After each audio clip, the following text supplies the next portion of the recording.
E aí, pessoal, tudo bem? Vamos começar agora, de fato, com o nosso curso.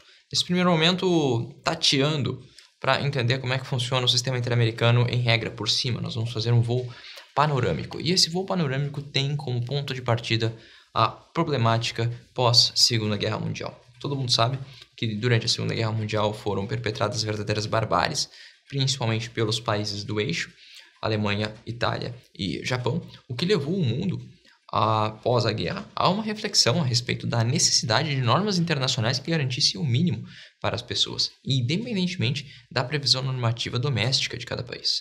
Isso levou ao fenômeno que nós chamamos de internacionalização dos direitos humanos. A internacionalização dos direitos humanos tem o seu pontapé justamente em 1945, com a Carta da ONU, também chamada de Carta de São Francisco, que foi trabalhado lá no módulo do Sistema Universal de Direitos Humanos. 3 anos depois surgiu a Declaração Universal dos Direitos Humanos. Essa declaração que teve como mote o ano de 1948 e, por fim, terminou o processo de criação do Sistema Universal. O sistema interamericano, curiosamente, se desenvolveu também nesse período, uma vez que em 1948 foi editada a Carta da Organização dos Estados Americanos e a Declaração Americana dos Direitos Humanos. Podemos perceber, então, que o ponto de partida do sistema universal e do sistema interamericano foi praticamente ao mesmo tempo, o que faz o sistema interamericano dialogar com o sistema universal em vários pontos.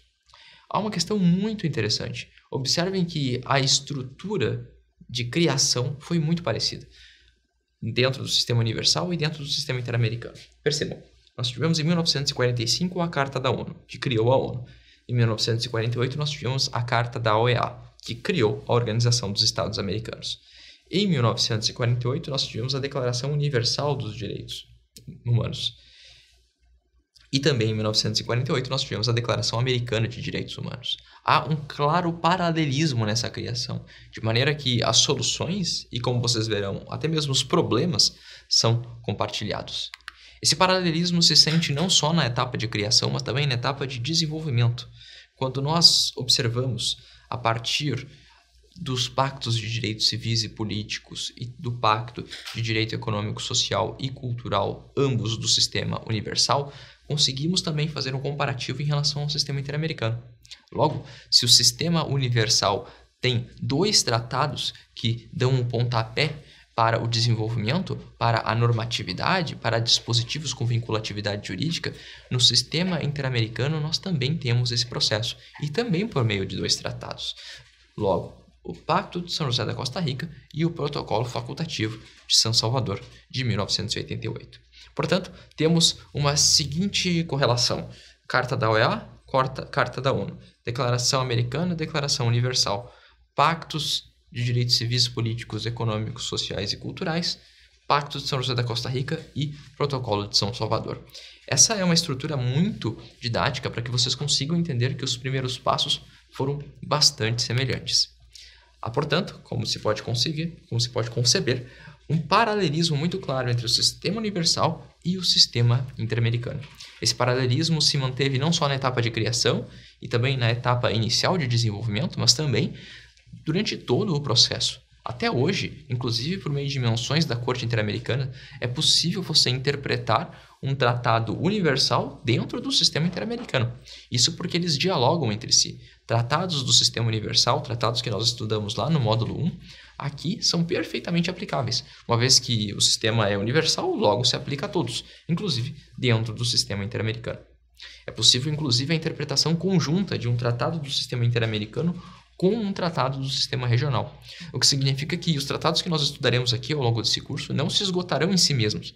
Eles poderão sofrer modificações futuras, inclusive, em razão de dispositivos que serão interpretados a partir do sistema universal. Há, sem sombra de dúvidas, um diálogo constante entre os tratados do sistema universal, também chamado sistema onusiano, e os tratados do sistema interamericano, que pertence à Organização dos Estados Americanos.